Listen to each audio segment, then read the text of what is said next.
तालुक्याचे लोकप्रिय युवा आमदार डॉक्टर बाबासाहेब देशमुख साहेब, माजी आमदार दीपक आबा साळुंखे पाटील साहेब, तसेच या घराच्या उमेदवार आमदार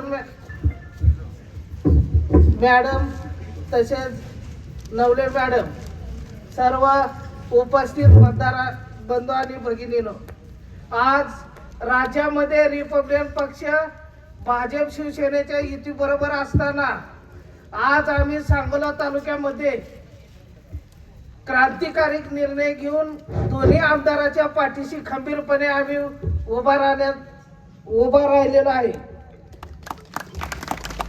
आज सांगायचं म्हटलं तर रिपब्लिकन पार्टी ऑफ इंडियाच्या सर्व कार्यकर्त्यांनी भाजप शिवसेना लोकसभा आणि विधानसभेला उमेदवाराचा प्रचार केला. त्या बदल्यात या भादरानं आम्हाला काही दिलं नाही. उलट आंबेडकरी चळवळ, शाहू फुले आंबेडकरांचं नाव घ्यायचं आणि त्याच्या समाजाला दाबायचं काम या माजी आमदाराने केलेलं आहे. त्यामुळं धडा शिकवण्यासाठी आणि या तालुक्यात या गटात राहिलेले विकासाचं स्वप्न पूर्ण करण्यासाठी आम्ही आज पाठिंबा दिलेला आहे. त्यामुळं मी सर्व बौद्ध बांधव आणि भीमनगर मधील सर्वांना सांगणार आहे, आपण येणाऱ्या 7 तारखेला नारळ या चित्रासमोरील बटन दाबून या सांगोला तालुका विकास आघाडीला प्रचंड बहुमताने निवडून द्यावं असं मी रिपब्लिकन पक्षाचा तालुका अध्यक्ष या नात्यानं आवाहन करतो. आणि गेला शिवसेना भाजप युतीचे नेते आमदार शहाजी पाटील यांच्याकडे गेलो,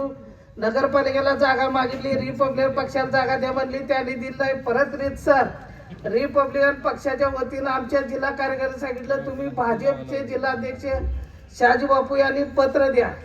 आम्ही पत्र दिलं, उमेदवारी मागितली आणि सांगितलं तुमच्याकडे पैसे आहेत का, तुम्ही 25 लाख रुपये घेऊन तुम्ही उमेदवारी मागाय कागद घेऊन या.